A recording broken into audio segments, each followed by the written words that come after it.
مسئولان وزارت کارهای خارجه تاجیکستان میگن که تا حال آژانسی اطلاعاتی روسیه سیوانیا به چند شبهه آنها درباره به قیدگیری این خبرگزاری در تاجیکستان پاسخ نداده جریان ثبت نامش را کندتر کرده است. سیروژین اسلوف وزیر کارهای خارجه تاجیکستان روز 4 فوریه در جواب به سوال خبرنگاران دقیق نگفت که به کدام سوال و شبههایش پاسخ نگرفته است، اما تاکید نمود در مورد ثبت نام این خبرگزاری همکاری ها ادامه دارند. جانب روسیه منتظم از ما طلب می‌کند، لیکن اون سوالهایی که از جانب ما با این رشا توده بود تا حال ما گوییم که جواب با بعضی شبهه‌های خود جواب نگرفتیم و برای همین پروسس دوام دارد.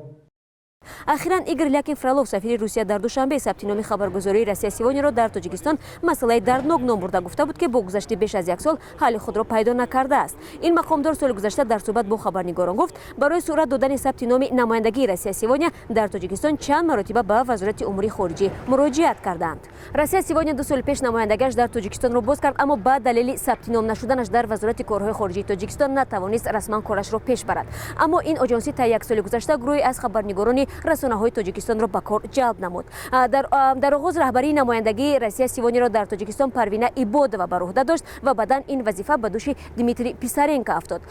آخر ماه نوامبر سال گذشته پیسارنکو نیز به مسکو بازخوان شد و حالا او رئیس دفتر روسیه سیوانیا در ارمنستان است. در همین حال تحلیلگران تاجیک به درازا کشیده شدن ثبت نام آژانسی اطلاعاتی مذکور به احتمال وجود داشتن چند زیرکوسه ربط می‌دهند. بزرگترین خبرگزاری روسیه در تاجیکستان اون روزنامه‌نگاران جلب کرد که عادتاً موقع آزاد داشتند و از منتقدان بسیار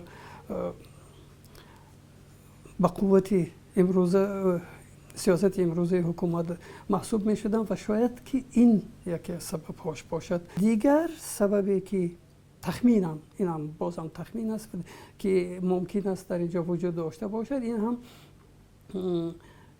کسب کردن یگان امتیازات برای خود تاجیکستان در مناسبت‌های بین تاجیکستان و روسیه که بر عوض ثبت نام این خبرگزاری تاجیکستان میخواد برای خود یک سبکی‌ها به دست آورد.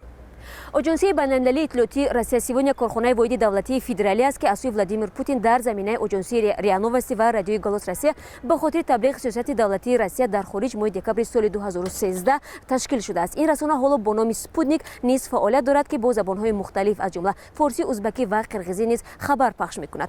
تا به حال رسانه‌های روسیه در تاجیکستان یکتایی خبرنگار داشتند که برای خوانندگان این کشور مطلب تهیه می‌کنند، ولی روسیه سیوانیا برای بخش‌های روسی و تاجیکی نمایندگی این رسانه در تاجیکستان 15 خبرنگار را استخدام کرده بود.